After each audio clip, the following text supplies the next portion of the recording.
안녕하세요. 초등학생 딸아이를 키우고 있는 40대 여성입니다. 어디서부터 어떻게 이야기를 풀어나가야 할지 원래 남에게 제 얘기를 잘하는 편이 아니라서요. 하지만 가슴이 너무 답답해서 이러다간 화병이라도 생길 것 같아 말주변이 없으면서도 한번 제 이야기를 해보려고 합니다. 두서가 없더라도 한번 들어주세요. 남편하고는 사내 커플이었어요. 남편이 저보다 3년 먼저 입사하였고 제가 입사했을 때 저를 많이 도와줬지요. 그리고 그렇게 2년 정도 같이 일하다가 남편이 먼저 한번 진지하게 만나보지 않겠냐고 물어왔는데 당시 남편은 여직원들 사이에서 꽤나 인기가 있는 편이었거든요. 그래서 좀 뭐랄까 의아하면서도 싫진 않대요. 아무튼 제가 일주일 고민해보고 대답해주겠다 했는데 남편이 결혼을 전제로 만나보고 싶은 거니 충분히 생각하고 얘기해달라는 거예요. 사실 사내 커플이라는 게 잘 사귀다 결혼까지 하게 되면 다행이지만 헤어지면 솔직히 여자가 손해잖아요. 그런데 워낙 남편이 저를 대하는 태도가 확신이 있어 보였으니 뭔가 믿음이 갔죠. 그래서 결국 남편과 사귀기 시작했고 3년의 연애 끝에 결혼까지 하게 되었네요. 만나는 동안 남편과는 별 트러블은 없었어요. 매사 좋은 쪽으로 생각하고 크게 담아두지 않는 남편의 성격 덕분에 다툴 일이 없기도 했고 어쩌다 마음 상하는 일이 있어도 대화로 풀어나가면 됐으니까요. 그래서 결혼을 앞두고 남편에게 그렇게 개차반인 시동생이 있다는 걸 알았을 땐 솔직히 제법 충격적이었네요. 시동생은 남편과는 4살 차이로 저와는 동갑이었는데 그래서 그런가 절대로 형수님 소리를 안 했어요. 그리고 그쪽에서 형수님 소리를 안 하니 저도 똑같이 이름만 불렀거든요. 그랬더니 하루는 시부모님이 저를 불러서는 어째서 이름을 부르냐고 왜 맘먹냐고 하시는 거예요. 황당하더라고요. 그래서 서열로 치면 제가 위인데 이게 어떻게 제가 시동생한테 맘먹는 거냐고 시동생이 저한테 맘먹는 거라고 하니까 어머님이 굳이 따지자면 그렇지만 시동생이 자존심이 워낙 세다 보니 그러나 보다고 저더러 그러려니야 라는 이해 못할 말씀만 하시더라니까요. 아무튼 이건 수많은 일들 중 하나의 예에 불과하고 제가 시동생이 정말 개차반이라고 생각하게 된 건 동서를 대하는 태도 때문이었습니다. 저런 인간도 처복은 있는가 보다 싶을 정도로 시동생에 비하면 동서는 참으로 좋은 사람이었어요. 사람이 어찌나 온순하고 정이 많은지 제가 윗사람인데도 배울 점이 많다 싶었죠. 하지만 어째서인지 시동생은 그런 동서를 걸핏하면 쥐잡듯 잡았는데 그 이유가 참으로 모질더라고요. 동서는 어려서 부모님을 모두 잃고 할머니 손에서 자랐다는데 그나마도 시집오고 얼마 지나지 않아 키워주신 할머니가 돌아가셔서 엄밀히 따지고 보면 친정이 없는 거나 마찬가지였어요. 그런데 시동생은 그 점을 빌미삼아 사위사랑은 장모라는데 자기는 장모가 없으니 불쌍한 놈이라고 하지를 않나. 시댁에서 모임이 있을 때 동서가 음식을 해오면 남편이란 작자가 고마워하고 맛있다고 자기 아내를 치켜 세워주지는 못할 망정 엄마 없이 잘한 티를 내느냐며 음식 맛이 이게 뭐냐고 타박을 하질 않나. 같은 여자로서 정말 듣고 있으면 가슴도 아프고 화도 나고. 그런데 저도 참으로 비겁했던 게 시부모님도 가만히 계시다 보니 차마 제가 한마디 할 용기가 안 생기더라고요. 그래서 그냥 식사 마치고 저랑 동서랑 둘이 설거지하고 뒷정리하고 그럴 때 서방님 말에 너무 마음 쓰지 말라고 위로 정도만 해줄 뿐이었네요. 아무튼 그렇게 지내다가 제가 저희 딸 낳고 바로 이듬해에 동서도 딸을 낳았어요. 그리고는 저는 저대로 애 키우면서 일 다니느라 정신없이 바빴고 그렇다 보니 동서가 어떻게 지내는지 솔직히 신경 쓸 새가 없었죠. 어쩌다 한 번씩 명절이니 시부모님 생신이니 그런 날 만나기는 했지만 둘 다 챙겨야 하는 애가 있다 보니까 예전처럼 틈틈이 이런저런 얘기를 나눌 새도 없기도 했고요. 그런데 그렇게 시간이 흘러 저희 애 두돌 되던 해에 시동생네가 이혼을 하게 되었다는 소식이 들려왔습니다. 솔직히 별로 놀랍지는 않았어요. 종종 동서는 왜 저러고 사나 싶기도 했고 나라면 진작에 이혼하고 말았을 거다 생각도 했었으니까요. 그리고 그래서 그런가 이혼한다는 얘기가 들리니 그럴 줄 알았다 잘됐다 싶대요. 그런데 시동생네의 이혼보다 저를 더 놀라게 했던 건 동서가 애를 포기하겠다고 했다는 거예요. 시동생더러 맡아서 키우던지 아니면 고아원에 데려다 주던지 마음대로 하라고. 자기는 못 키운다고 그랬다나요? 그래서 글쎄요. 그래도 시동생이 아무리 개차반이긴 했어도 지 핏줄이니 땡기긴 했겠죠? 아무튼 시동생이 애 맡아 키우고 대신 위자료니 뭐니 한 푼도 못 준다 어쩐다 자기들끼리 난리를 치더니 그렇게 갈라섰어요. 그리고 그러는 와중에 남편이 저더러 그러지 말고 평소에 그래도 재수씨랑 친하게 지내지 않았냐면서 한번 얘기 좀 들어보라질 않나. 이혼만큼은 안 하게 설득 좀 해보라질 않나. 자꾸 저더러 뭘 좀 해보라고 그러는 거예요. 그런데 솔직히 제가 그 사이에 껴서 무슨 소리를 하겠어요? 제가 봐도 동서가 안 됐고 시동생이 인간 같지 않았는데 오히려 마음 같아선 동서더러 이제라도 잘 생각했다고 죄다 후를 털어버리고 앞만 보고 가라고 해주고 싶었는걸요? 하지만 그래도 제가 김씨 집안 맏며느리니 차마 그렇게 말은 할 수가 없어서 가만히 있던 건데 무슨 이혼을 못하게 하라니? 그리고 어찌나 남편이 집요하게 저한테 부탁을 하던지 오죽하면 나중에는 제가 남편더러 당신도 동서 입장에서 한번 생각해보라고 당신 동생 같은 사람하고 평생 살고 싶겠나 하고는 확 쏘아붙였습니다. 그랬더니 한숨만 길게 내쉬고 더는 안 하긴 하대요. 그리고 이후로 시동생이 시조카를 데리고 시부모님 댁에 들어가 살기 시작했어요. 원래 처음에 한 두세 달은 어머님이 시동생네를 오가며 아이를 봐주셨는데 그것도 못할 짓이라며 불러들이신 거죠. 그리고 그때부터 어머님이 시조카를 키워주시며 그렇게 몇 년을 사셨습니다. 누구는 자기 손년이 당연한 거 아니냐 했지만 그래도 저는 그런 어머님이 대단하고 존경스러웠고요.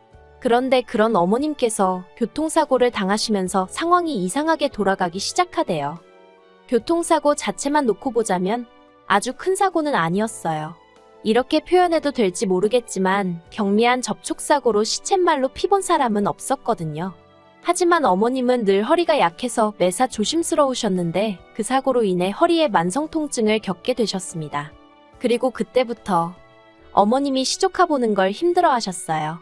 아무래도 애가 초등학교에 들어가면서 챙겨줘야 할 것도 많아졌는데 당신 몸이 안 따라주니 힘드셨던 게죠.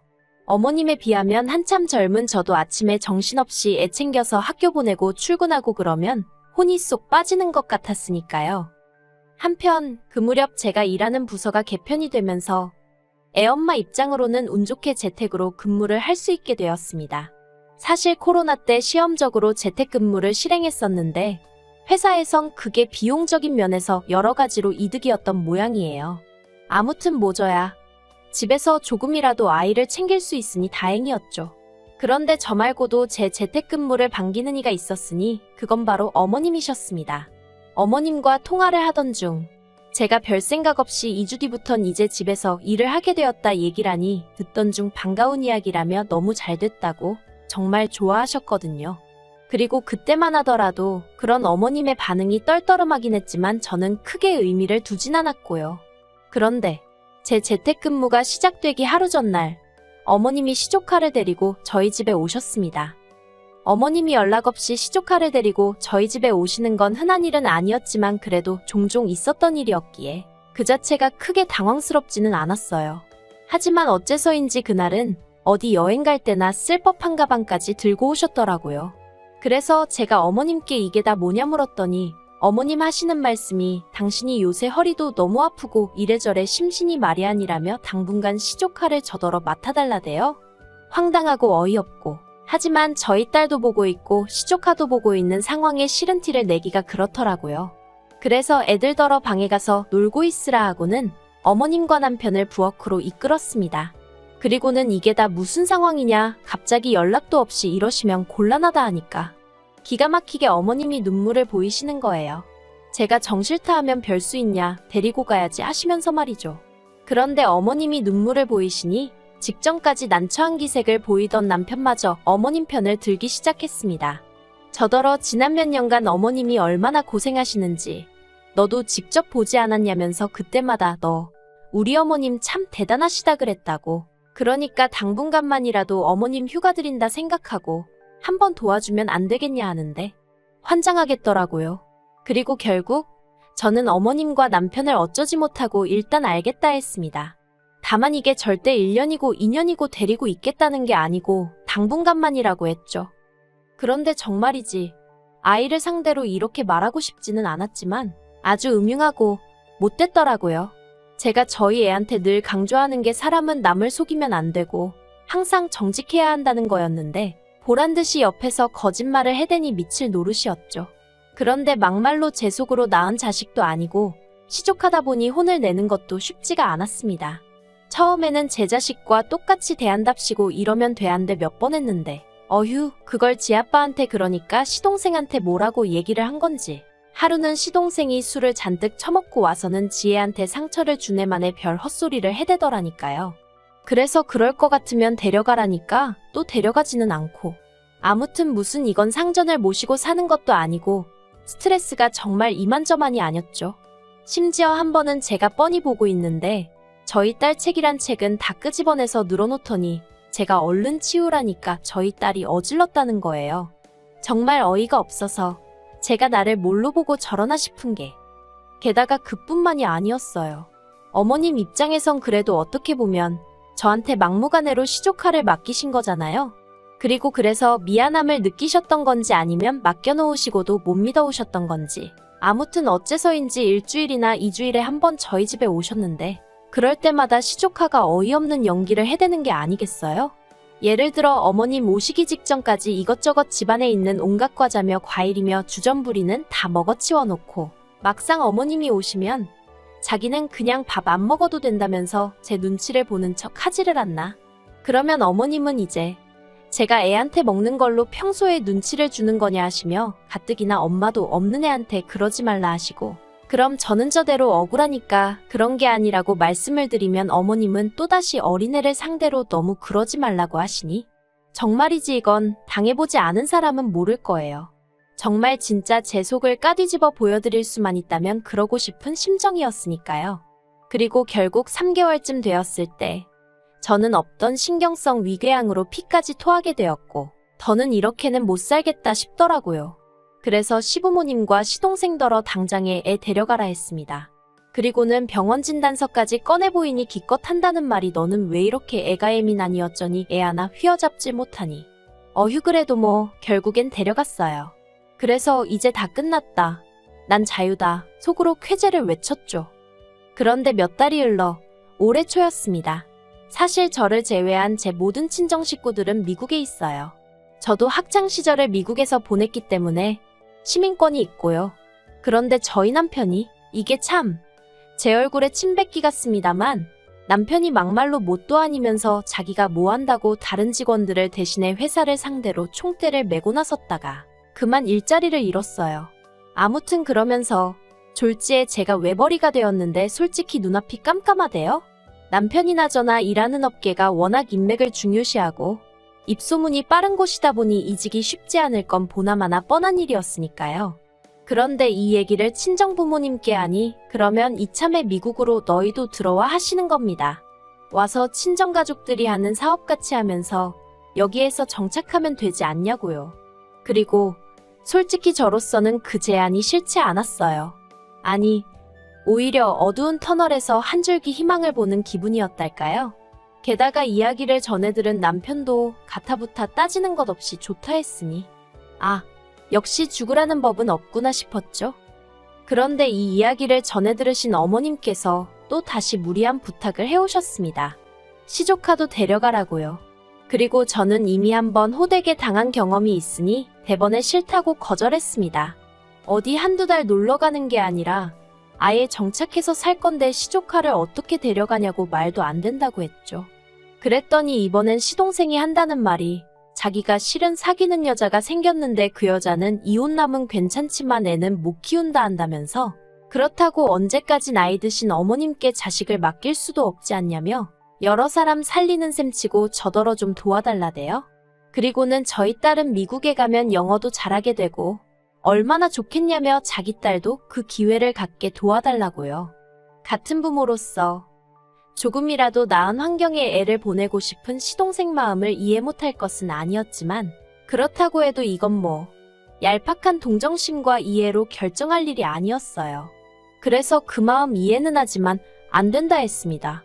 그런데 그랬더니 이제 아버님까지 등판을 하셔서는 너 하나만 참으면 나이 먹은 노인네들 숨 좀 돌리고 살 수 있고 불쌍한 네 시동생도 가정 꾸리고 지역마냥 살 수 있을 거고 엄마 없는 불쌍한 아영이도 기 좀 펴고 살게 될 거 아니냐며 어째서 맏며느리씩이나 되는 애가 그렇게 속이 좁냐고 화를 내시는 거예요. 그리고 다른 누구보다도 남편까지 이번 한 번만 어쩌고 하는데 이건 뭐 다들 나를 말려 죽이려고 작정을 했나 싶더라니까요. 그래서 남편더러 당신은 따라오지 말라고 했습니다. 그렇게 시동생하고 어머님이 불쌍해 죽겠으면 당신이 여기 남아서 시조카 키워주라고 했어요. 나는 내 딸만 데리고 미국에 가겠다고 했죠. 그랬더니 남편이 어떻게 자기가 시조카를 돌보냐며 펄쩍펄쩍 뛰었습니다. 그게 말이 되냐면서요. 아니, 큰엄마가 시조카를 보는 건 말이 되고 큰아빠는 왜 안 되냐고 했습니다. 막말로 당신하곤 피라도 좀 섞였지만 나는 생판남인데 왜 나는 되고 당신은 안 되냐고 그랬죠. 그러자 남편이 하는 말이 당신은 여자고 나는 남자잖아 하는데 웃기대요. 애 키우는데 여자 남자가 어딨냔 말이죠. 그래서 됐다고 말 같지 않은 소리는 할 것도 없다고 그냥 여기 남아서 시족 하나 키우라 했네요. 그리고 제가 본격적으로 딸 데리고 미국 갈 준비를 시작했어요. 학교 등록해야 하니까 서류도 떼고 뭐 이것저것 생각보다 챙겨야 할 게 많았거든요. 그런데 남편에 관해서는 정말 두고 갈 마음이었으니까 아무것도 뭐 제가 찾아보질 않았더니 한 일주일 지나니까 남편이 정말 자기를 두고 갈 거냐면서 슬슬 제 눈치를 살피더니 열흘쯤 됐을 때는 자기가 생각이 짧았다면서 그냥 우리 가족만 가면 된다고 저한테 들러붙기 시작하는 거예요. 그렇지만 이렇게 어설프게 넘어갔다가는 막말로 미국 도착하고 얼마 안 돼서 또 시조카 데려오네 어쩌네 하고 헛소리라도 하면 어쩌나 싶더라고요. 그래서 그냥 남편이 애걸복걸을 하는데도 모른 척하고 딸하고 제 티켓만 끊어서 미국에 왔네요. 그랬더니 이제 남편이 어떻게 이럴 수가 있냐는데 솔직히 이 일로 이혼까지 생각하는 건 아니에요. 다만 제가 마음만 먹으면 남편도 버릴 수 있는 모진엑스라는 걸 이참에 알려주려는 거죠. 남편이 풍기는 뉘앙스가 시부모님이랑 시동생이랑 저를 어지간히 욕하고 그런다는데 잘됐다 싶어요. 이참에 아주 그냥 희대의 나쁜 X로 눈밖에 나면 그때 못 이기는 척 남편도 여기로 불러들일 생각입니다. 그러면 뭐 그쪽에서도 시쳇말로 저한테 시조카 좀 어떻게 비벼보려는 생각은 안 하겠죠. 어휴, 저는 그저 우리 세 식구 어디서든 잘 자리 잡아 살고 싶은 마음뿐이었는데 진짜 뭐 하나 쉬운 일이 없네요.